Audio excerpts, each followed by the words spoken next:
Welcome back. Now let's summarize the KNN pros and cons. First, we have the pros, right? Let's discuss the pros. The first advantage of using KNN is that it's very easy to explain, simple to understand, and extremely powerful. So if you are working with non-technical people and you want to make them understand what you are doing and justify why you are using this algorithm and not the other ones, then KNN is the best one, right? Because it's very easy to explain to any people in the world, right? It's very, very easy.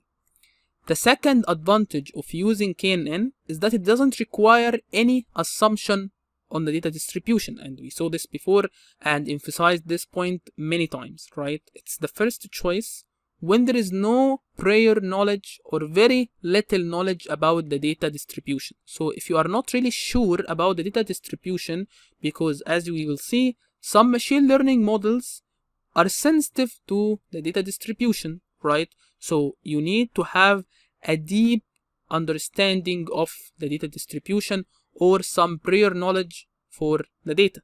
It's always useful to have some prior knowledge of the data, but if you don't really have any knowledge and you cannot have any knowledge, then maybe KNN will be your first choice.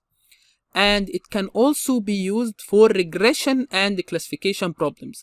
And this is a huge plus for the KNN, because for other algorithms or some of the other algorithms, we will see that it's very, very hard to change this algorithm or modify this algorithm to work with regression or to work with classification. So it's only working on regression problems or it's only working on classification problems, right? It's very, very hard sometimes to modify the algorithm to work on both classification and regression. And KNN is very, very easy to do. So you might ask me how we can do so, how we can change the majority voting to be something else.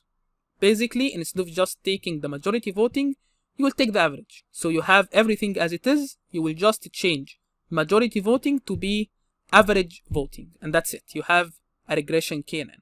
Okay? And finally, it can be used with multi-class datasets.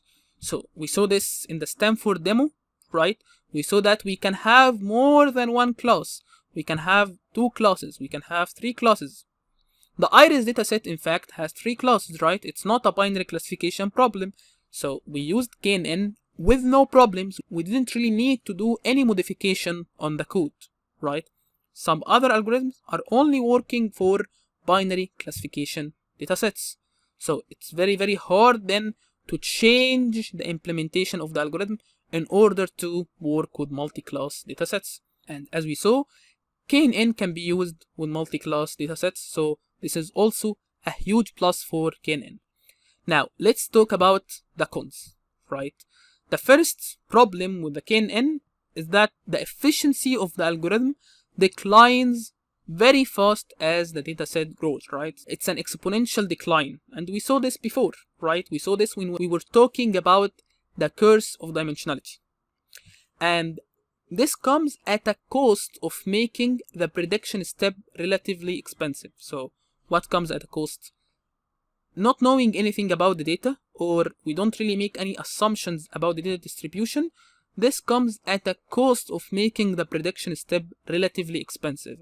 Because every time a prediction is to be made, it searches for the nearest neighbor in the entire dataset. The third problem with KNN is that it suffers from skewed class distribution. So what does this mean?